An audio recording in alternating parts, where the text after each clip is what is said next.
Shalom, everyone.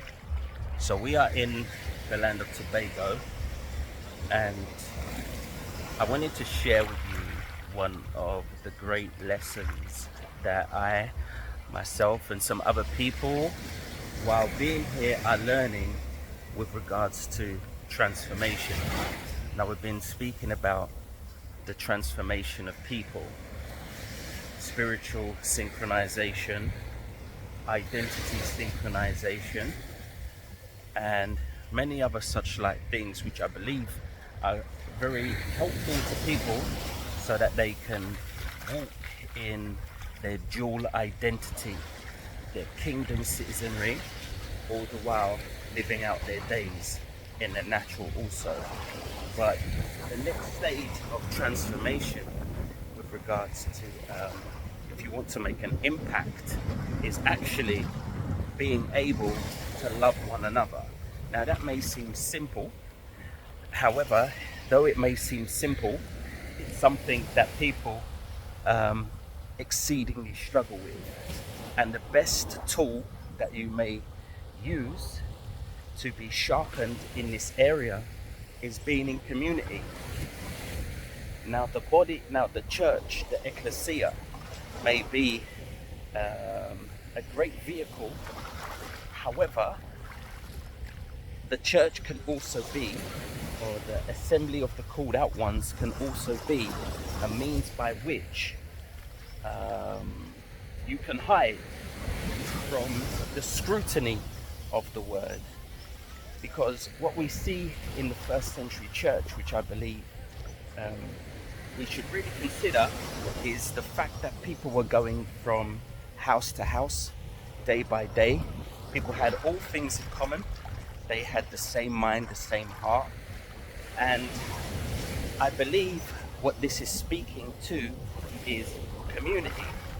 Now in the world, we're familiar with the term of community, but when you're in a community, it's speaking about those who live in close proximity to you, who may have gone to your school, who may live and play around in your kind of area.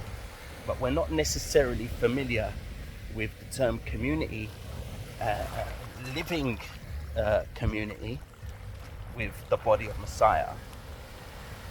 And the way you can greatly learn from that is because when you are living in close proximity or with or working with people within a community, you are going to be tested like never before with regards to love. See, there's going to be situations that you will encounter in community that you won't encounter in church. So if you're in church, you can love bomb on each other for a few hours every week. But what happens when you go back to your community, the place where you fellowship? Then that element of you will not be sharpened or developed. But if you live in community with other people, then the love of Messiah, which the world will know that he has been sent by God, you'll really be able to test and you'll really be able to sharpen. So for example, we're here in Tobago, we're together, we need to wash dishes. We need to wash dishes.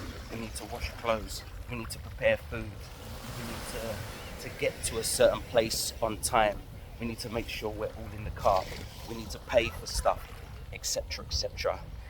These are elements that we're all too familiar with in the world, but are we familiar with in fellowship, in community? Because you may have, as people may say, someone not pulling their weight, or someone who is not doing something in fellowship, in community, which isn't an expression of love.